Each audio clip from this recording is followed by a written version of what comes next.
domāju, nebūs pārspīlēti teikt, ka lielākais vairums Latvijas uzņēmumu organizāciju saskaras ar vienu pieaugušu dzīves ātrumu, ar sarežģītības pieaugumu, ar daudzām dažādām pārmaiņām, kas ietekmē mūsu darbību.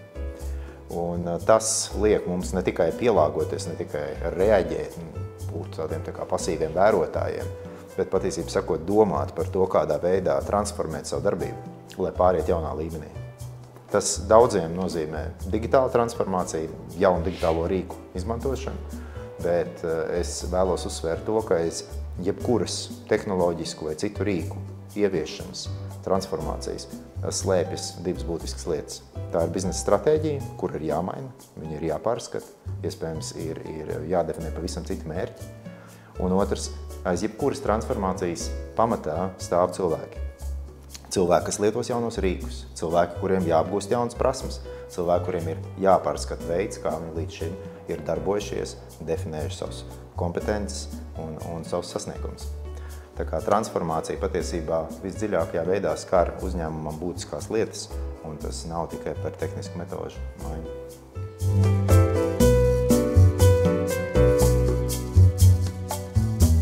Jāsaka, jēdzienos pārmaiņu vadība un transformācijas vadība ir visai daudz kopīga, tie diezgan lielā mērā pārklājās. Skaidrs, ka līdzīgi kā pārmaiņu vadībā ir runa par to, kādā veidā mobilizēt cilvēkus, kā definēt jaunus mērķus, kā nokomunicēt, teiksim, šo nākotnes vīziju, uz kuru ir visiem vēlme tiekties. Tā pašā laikā transformācijas vadība, atšķirībā no pārmaiņu vadības, ir nevis reaģējoša, bet mērķtiecīga stratēģiska darbība. Mēs mainām savus strateģiskos mērķus, mēs saprotam, ka mūsu organizācijai ir jānonāk pavisam kādā citā līmenī, un tam nolūkam ir nepieciešams transformēt tehnoloģijas, transformēt prasmes un veidu, kā mēs ikdienā iedarbojamies. Līdz ar ko, ja pārmaiņu vadība ir vairāk tāda kā pasīva pielāgošanās stratēģija ārējiem apstākļiem, tad transformācijas vadība ir ne tikai par pielāgošanos, bet par lēcienu nākamajā līmenī.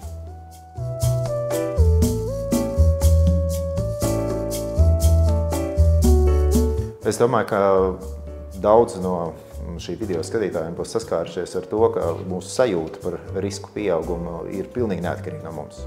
Ir tik daudz dažādu risku, par kuriem mēs uzzinām arvien vairāk, kuri mūs ietekmē, kurus mēs nespējam kontrolēt.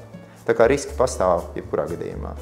Un izvērtēt to, vai risks ir lielāks neko nedarīt, vai risks ir būtiski pārveidot mūsu darbību, saprotot, ka turpinot tā kā līdz šim mēs visticamāk mūsu uzņēmums vairs pēc gada, 2 vai 5 nepastāvēs. Šo izvēles, protams, atstāšu jums. Es domāju, ka šīs mācības par transformācijas vadību ir vērstas uz tiem cilvēkiem, kur uzskata, ka turpināt tāpat kā līdz šim vienkārši nav izvēle.